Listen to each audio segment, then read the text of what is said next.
Are you struggling to manage your clients? You don't know who's paid, who's not paid. You are still sending out emails manually, or maybe you find yourself doing a lot of the repetitive processes within your business and you just need something to help make life that much easier.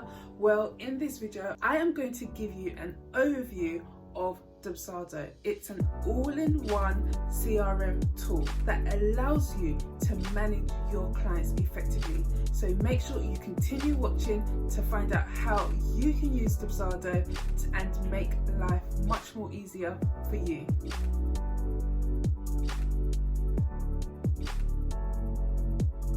Hey, and welcome back to my channel. I'm Phoebe and I help service-based entrepreneurs to streamline and automate their business using online tools. And in this channel, I give you tools, tips and hints on how to save time and effort in your business without the overwhelm.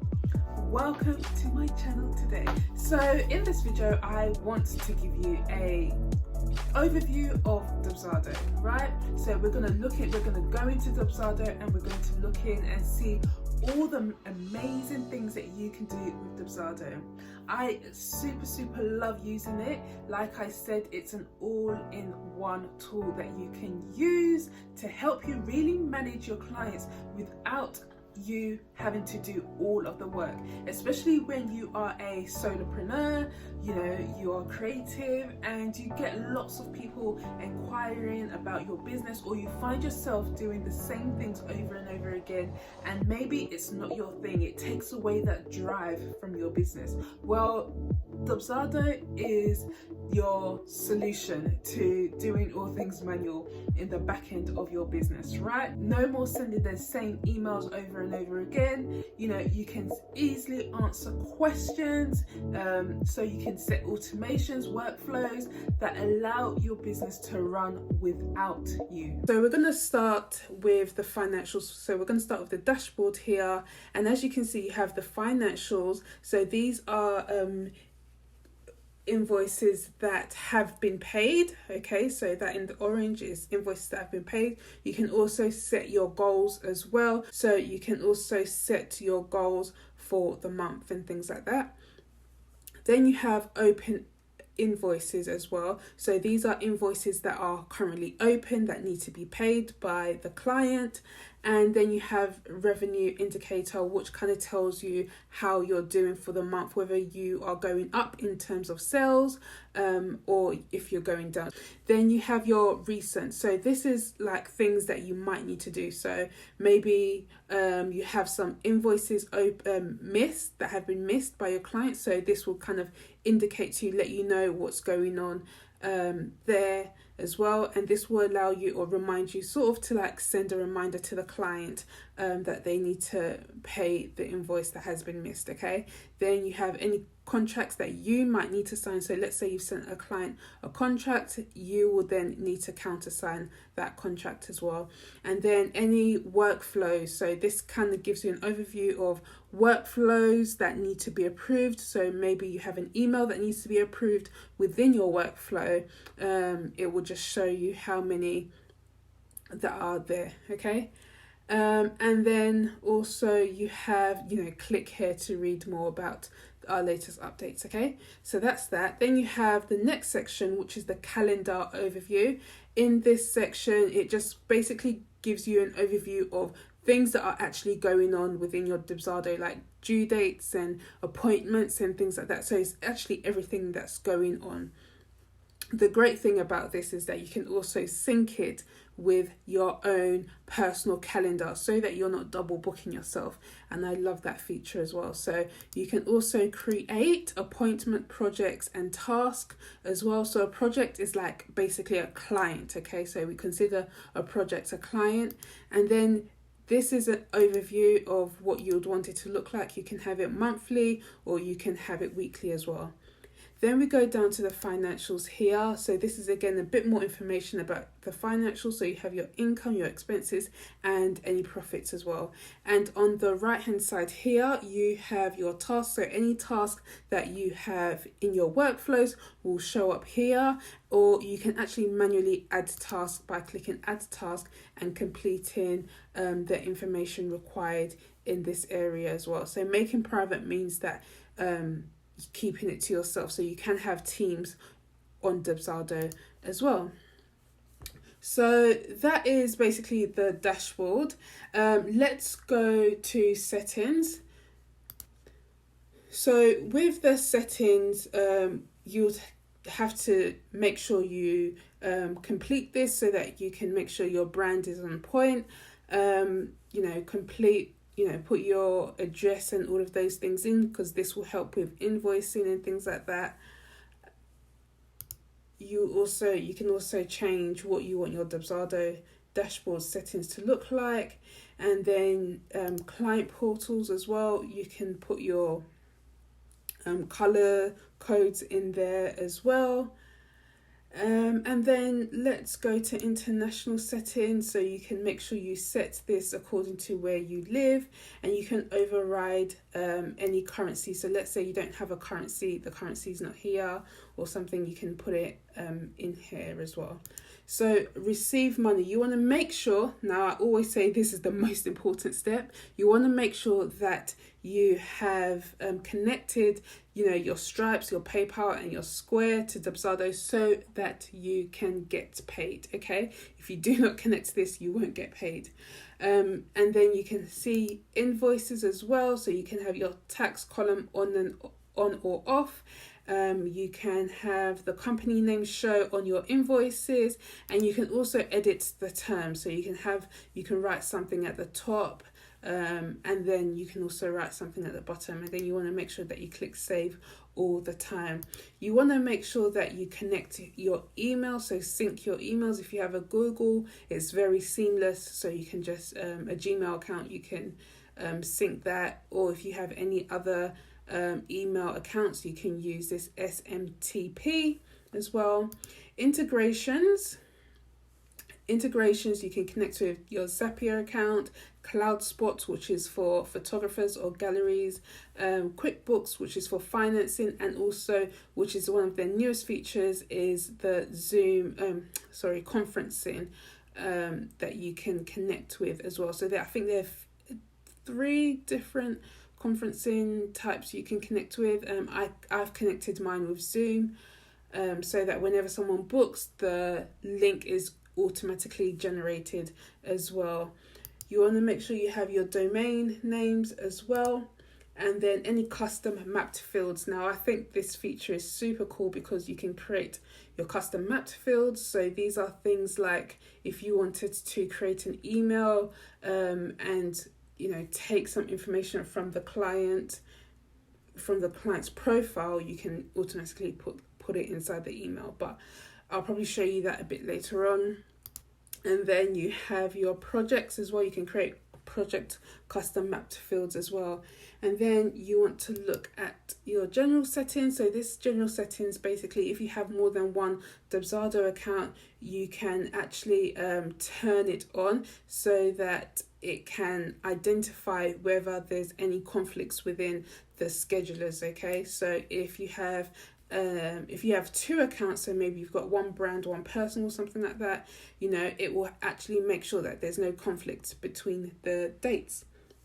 Okay, so next up, we're going to go to your inboxes or your inbox, and this is where any email or client that has emailed you, this is where it will be. The goal is to make sure that you don't have any red dots. Okay, so if you have an email come through, you want to click on it, and then you want to make sure you could delete it, or you can archive it, make sure you assign it to a project as well. So that's your inbox. Then you have notification. So anything that happens within your Dubsado, you get a notification. So things like contracts being signed or payments received, maybe a client is paid, or anything that happens really within Dubsado, you get a notification here, which is quite cool. And you'll be able to easily mark as read as well.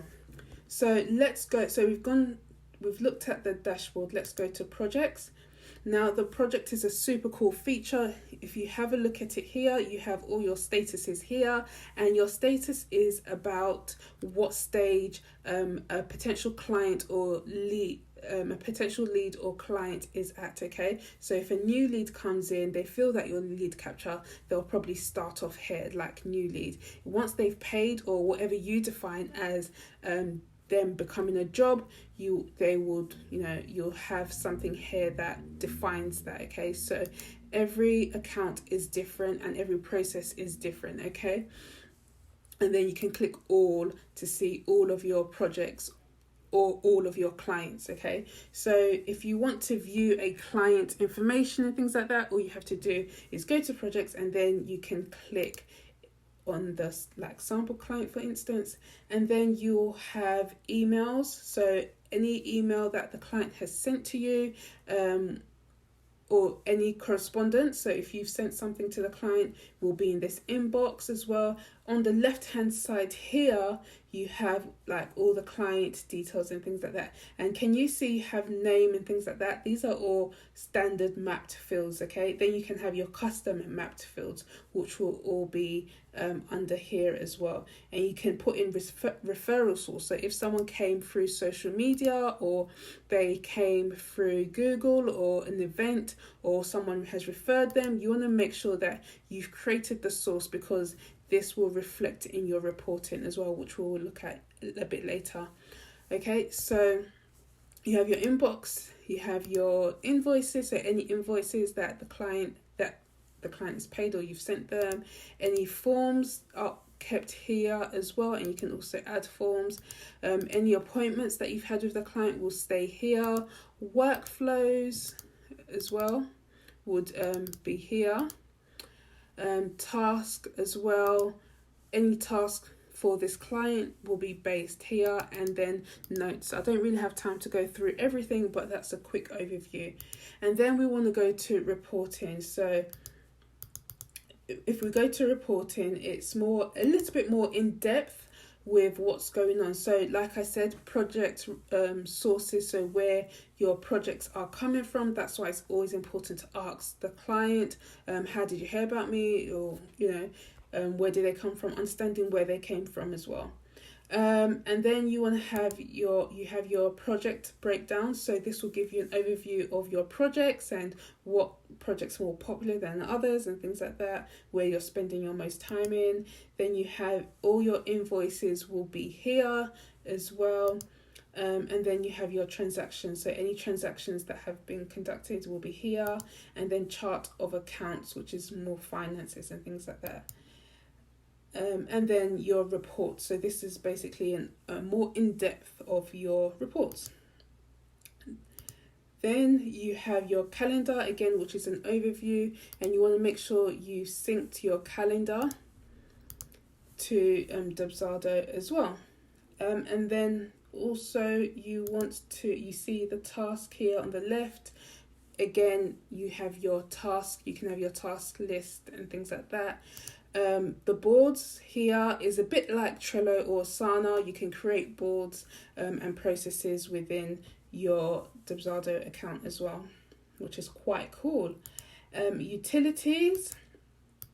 So let's go to utilities. We'll go to form list, and then this is all the forms that you have created will be here. Then you have address books. So any client or anyone who has filled out a form or anything like that, everything will be listed there, even if they're a past client. What I love as well is this time tracker. This time tracker, basically, if you are working and you charge based on time, you can time yourself and then send the client an invoice from this. So this will generate an invoice, which is quite cool. And then you want to go to templates here on the left hand side, and the templates is where basically all the master templates are. So you have your master scheduling template as well.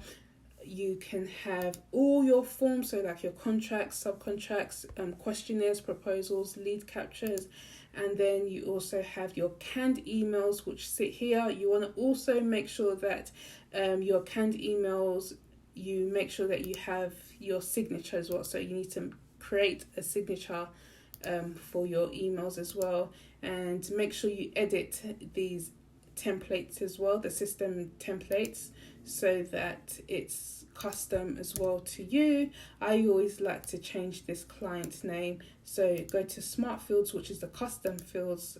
So these are the fields that you want to, so I'll use the first name rather than the full name of the client, and then you always want to click save. Okay, and then you have your packages, which are your pricing and things like that, and then also your workflows will be here, which allows your system to be automated, send forms, emails and things like that to the client straight away. It's super cool. And then you have your payment schedulers. So your payment schedulers are if you have a large amount of sum and money or total service, maybe you're charging quite a lot for it, then you can get the client might want to pay in 2 parts or how many different parts. So it kind of depends on you what you'd want your payment schedules to look like.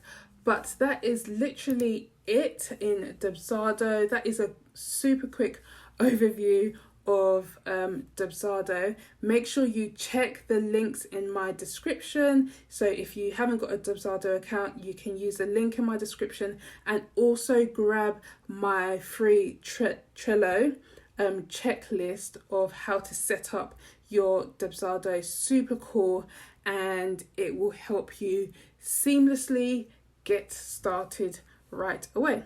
So that's it from me. If you have any questions, let me know in the comments, and also let me know what you would want to see next. Do you use Dubsado right now? If you do, let me know in the comments, and any tutorials you'd like for me to do, let me know. That's it for now, and I'll see you in my next video. Bye.